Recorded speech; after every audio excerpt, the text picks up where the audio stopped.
If you're getting Epic Games error code SUBV02, don't worry. In this video, I'll show you a quick step-by-step fix that you can try right now. This issue often happens because of corrupted launcher cache files, unstable DNS settings, or problems running the installer without the right permissions. The good news is that all of these are usually easy to fix in just a few minutes. If this video helps you out, be sure to hit the like button and subscribe for more simple gaming and PC troubleshooting guides. Alright, let's get straight into it. First, completely close the Epic Games launcher. Don't just minimize it, make sure it's fully shut down. To do that, press Ctrl, Shift, and ESC on your keyboard to open Task Manager. In Task Manager, look through the list for any Epic Games processes that are still running in the background. You might see the launcher itself or other Epic-related tasks still active.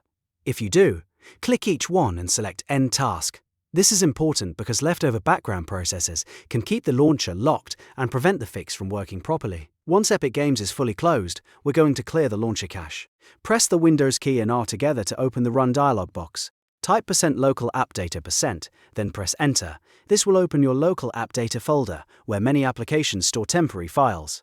Inside this folder, find and open the Epic Games Launcher folder. Then open the Save folder. In here, look for a folder called Webcache. You may also see similar folders with different numbers at the end, like Webcache _4100 and 47 or other versions. Delete the Webcache folder completely, and if you see any Webcache variants, delete those too. This removes old or damaged cache data that can interfere with the launcher and trigger errors like SUBV02. After clearing the cache, the next step is to check your DNS settings.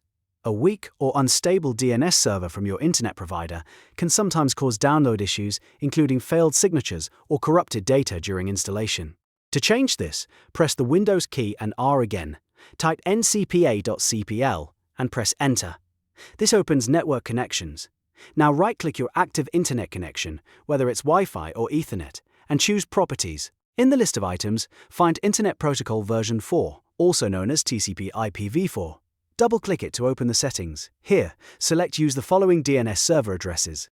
In the Preferred DNS Server box, type 8.8.8.8. In the Alternate DNS Server box, type 8.8.4.4. These are Google's public DNS servers, and they're often more stable than default ISP DNS settings. After entering them, click OK to save your changes, then close the remaining windows. Now it's time to run the Epic installer with administrator permissions. Find your downloaded EpicInstaller.msi file, right-click it and choose Run as Administrator. This gives the installer full permission to make changes to your system, which can help prevent the error from coming back. If Windows asks for confirmation, click Yes and let the installer continue. At this point, try the installation or launch process again and see if the issue is gone. In many cases, clearing the web cache, changing DNS, and running the installer as admin is enough to fix Epic Games error code SUBV02. If it still doesn't work, double-check that no Epic processes are running. Make sure your internet connection is stable, and try restarting your PC before repeating the steps. I hope this guide helped you fix the error and get back to gaming. If it did, make sure to like the video, subscribe to the channel, and comment below if you want more Epic Games troubleshooting tutorials. Thanks for watching, and I'll see you in the next one.